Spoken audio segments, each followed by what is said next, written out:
오늘 본문에는 예수님의 재판 과정이 나옵니다. 예수님이 이제 빌라도에게 넘겨지신 후 재판을 받으십니다. 대제사장들과 장로들과 서기관들, 공회 회원들이죠.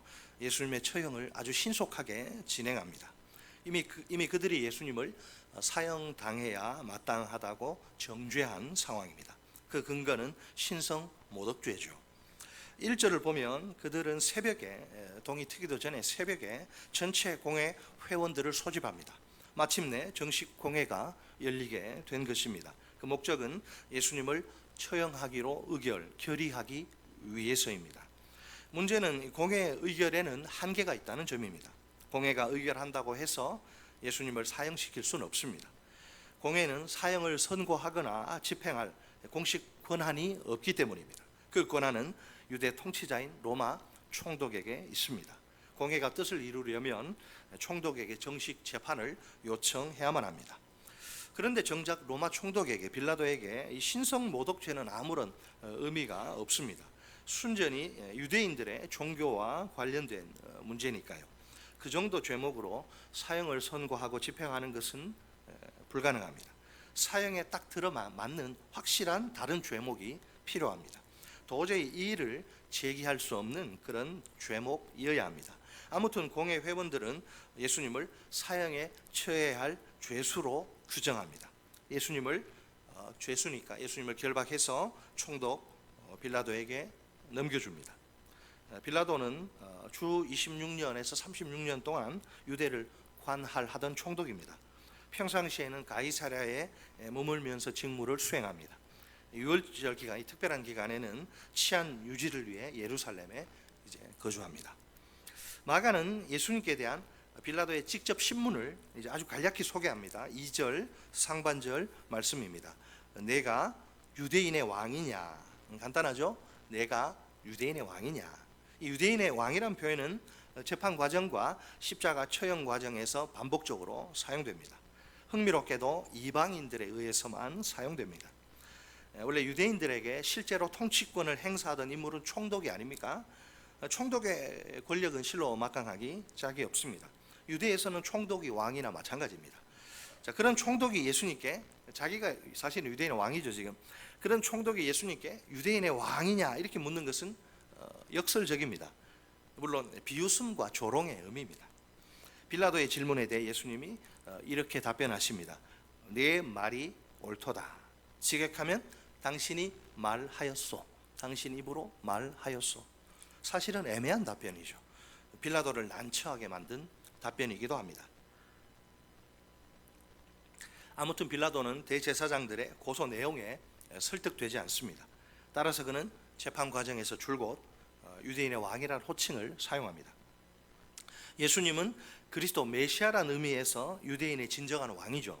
하지만 대제사장들이 빌라도에게 고소하는 그런 식의 왕은 아닙니다.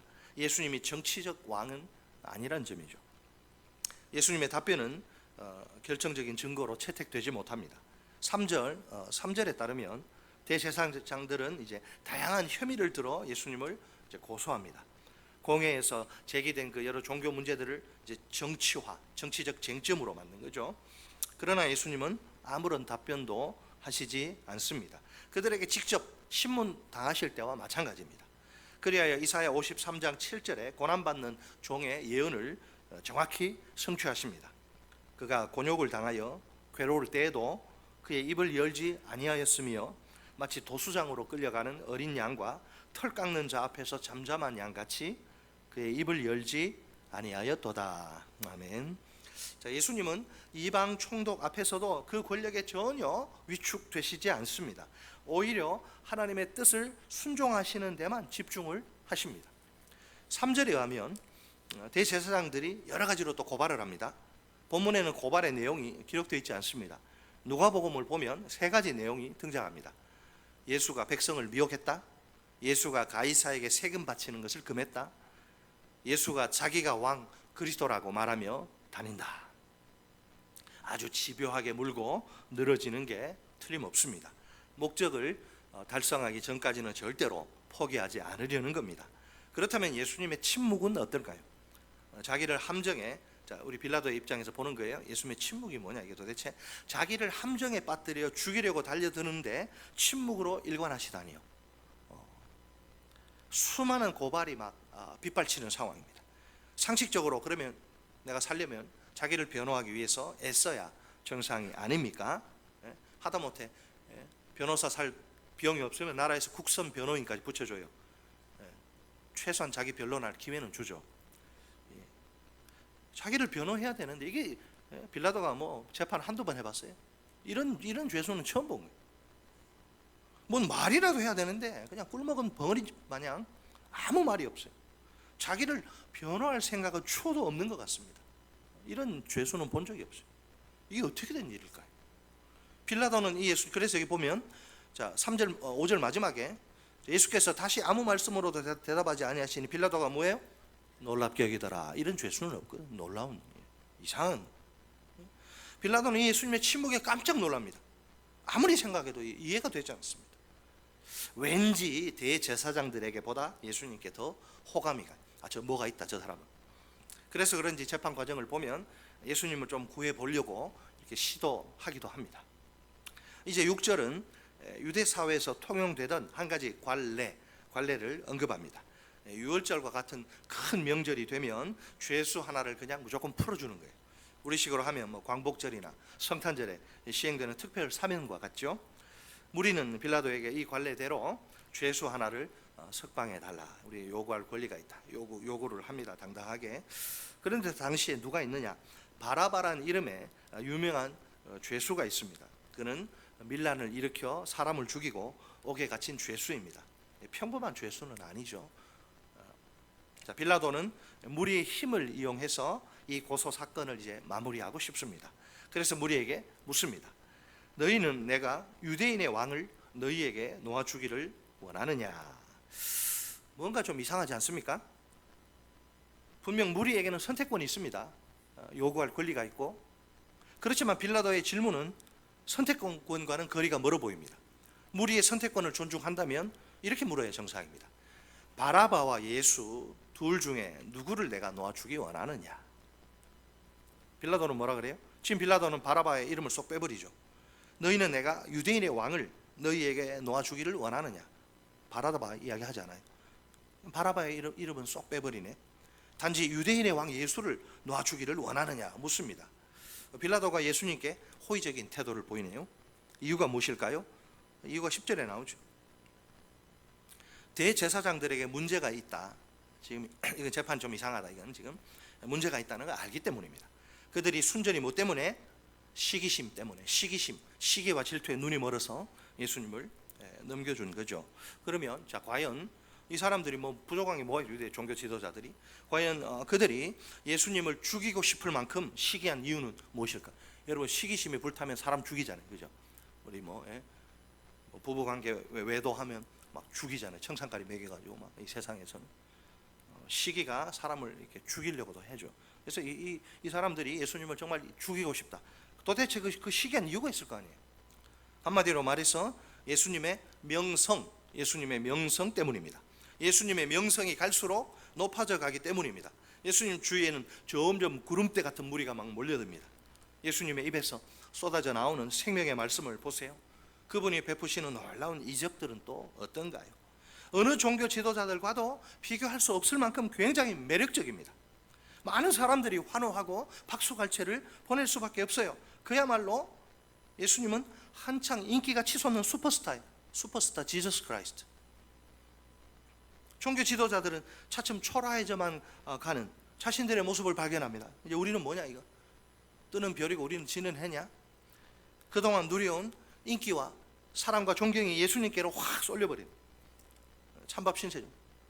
예수님이 자기들 대신 온갖 인기와 사랑과 존경을 독차지하다니요. 마음속에서 막 끓어오르는 시기와 질투를, 폭발하는 시기와 질투를 억누를 길이 없습니다. 내가 가장 아끼고 또 내게 소중한 것을 강탈당한 그런 느낌. 이러다가 뒷방 노인처럼 찬밥 신세가 되는 건 아닐까. 그런 최악의 경우만큼은 무슨 수를 써서라도 막아야 합니다. 그리운 옛날이요. 사람들의 인기와 사랑과 존경을 먹고 살던 옛날이 참 좋았습니다. 할 수만 있다면 그 시절로 돌아가고 싶습니다.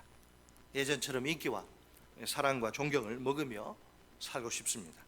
어떻게 하면 될까요? 이 모든 문제 유발자인 예수님을 죽여 없애버려야 합니다. 예수가 없어지면 돼요. 한 사람만 없어지면 평안해집니다. 대제사장들은 무리를 이제 이용하기로 마음먹습니다. 군중심리가 무섭죠. 이 군중심리를 이용하기로 마음먹습니다. 자신들의 고소만으로 역부족이다, 이렇게 판단한 것이죠. 아무래도 이대로는 사형 판결을 도저히 이끌어내기 힘들 것 같습니다. 그래서 무리를 동원해서라도 목표를 달성하려고 합니다. 그들은 무리를 충동합니다. 차라리 바라바를 놓아 달라 하게 하죠. 사주를 합니다. 대제사장들의 선동은 효과가 강력해서 매우 성공적입니다. 빌라도가 바라바를 풀어주기로 결심한 것입니다. 12절에 따르면 빌라도가 무리에게 다시 질문을 던집니다. 자, 그러면 너희가, 그래 바라바 풀어줄게. 자, 그러면 한 사람 남네. 그러면 너희가 유대인의 왕이라 하는 일을 내가 어떻게 하랴? 그러자 무리는 옳거니 기다렸다는 듯이 한 목소리로 이렇게 소리 지릅니다. 딱 목소리가 일치합니다. 그를 십자가에 못 박게 하소서. 십자가에서 죽여버리십시오.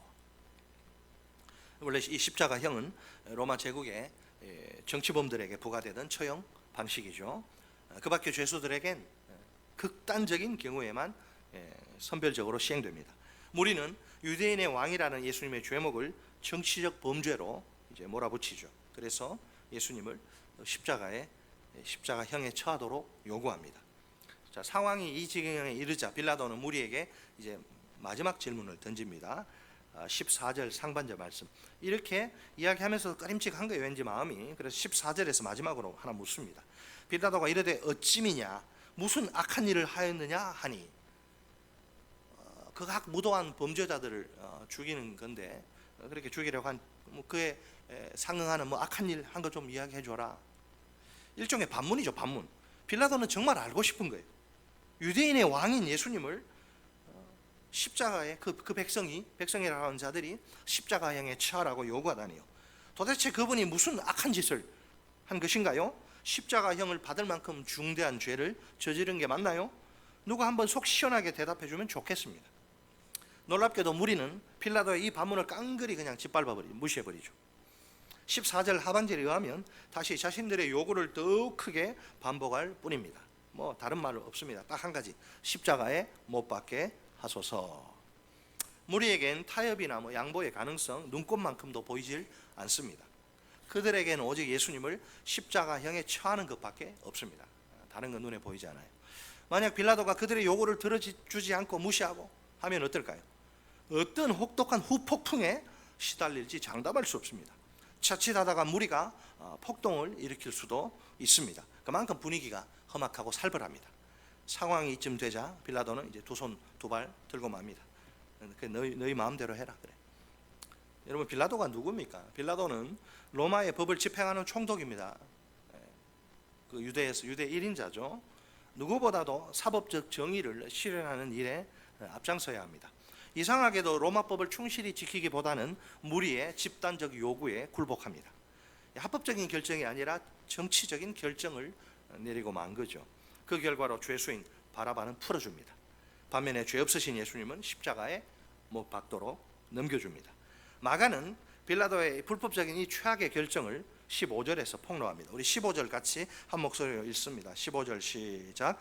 빌라도가 무리에게 만족을 주고자 하여 바라바는 놓아주고 예수는 채찍질하고 십자가에 못 박히게 넘겨주니라. 아멘.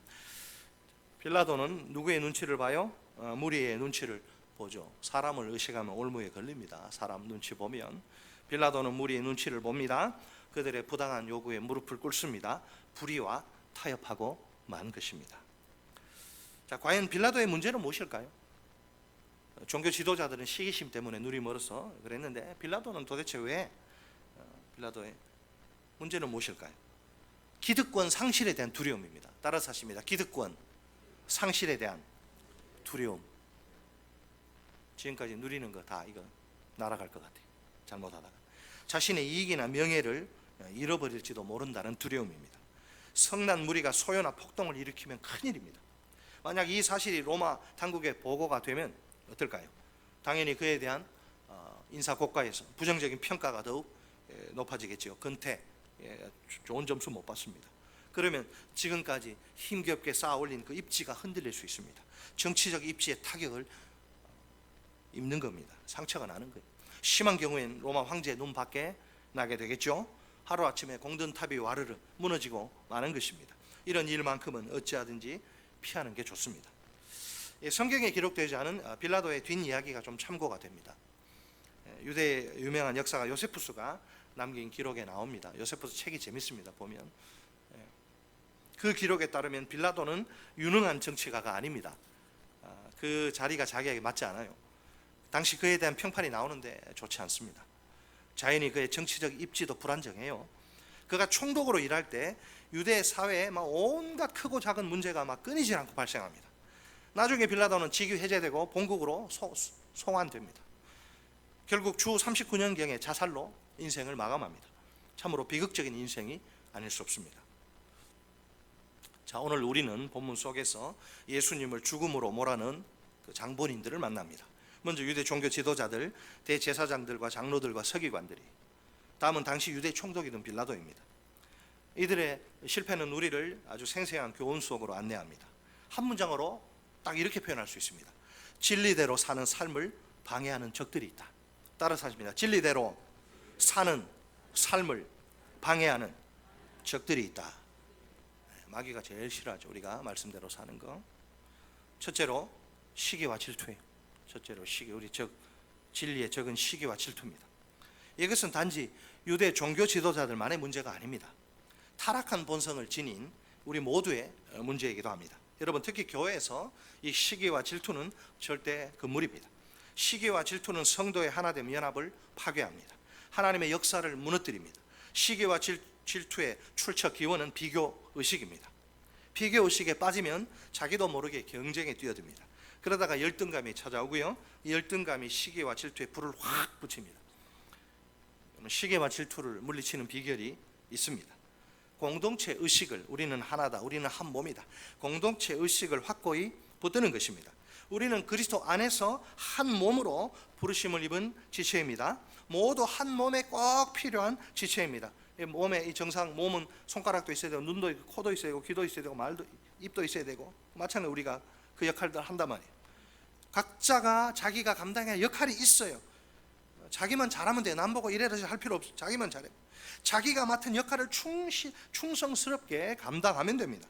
그러면 그리스도의 몸인 교회는 건강을 유지할 수 있습니다. 주님이 맡기신 사명을 온전히 감당할 수 있습니다. 여러분, 교회 안에 우리 사이에 우월한 지체 혹은 열등한 지체란 없습니다. 오히려 더 약해 보이는 게 더 요긴하다고 그렇게 말하죠. 단지 역할에만 기능상 차이만 있을 뿐입니다. 그 직 자체는 물론, 예를 들어 담임 목사의 직, 제가 뭐 여러분들보다 특별해서가 아니라 이 직 자체가 귀하기 때문에 여러분이 저를 사랑하는 거 아닙니까? 존경하고. 기능상의 차이입니다. 우열은 있는 게 아니고, 각 지체가 하나님의 눈에 얼마나 아름답고 귀한지 모릅니다. 모든 지체가 다 하나님이 무척이나 사랑하시는 특별한 존재입니다. 아시겠습니까? 우리 모두가 하나님께 꼭 필요한 너무너무 소중한, 근데 문제는 자기 역할을 잘 감당해야지. 우리가 있으나 마나한 사람 되면 안 되잖아요. 이 손가락이 막 제가 이제 설교 막 이렇게 막 요약하는데 막 손가락이 나 싫어하고 이렇게 딱 굳어버리면 저는 아무것도 몸이 못 하잖아요. 몸이 할 일을 다 하나님이 사랑하고 꼭 필요해서 교회에 다 있는 건데, 서로 어떻게 해요? 인정하고 존중해야겠죠. 교회 분위기 자체가 서로 인정하고 칭찬하고 격려하고 막 까고 디스하고 이게 아니고, 그게 가정교회입니다. 괜히 내가 다른 성도들보다 더 돋보이려고 애쓰지 맙시다.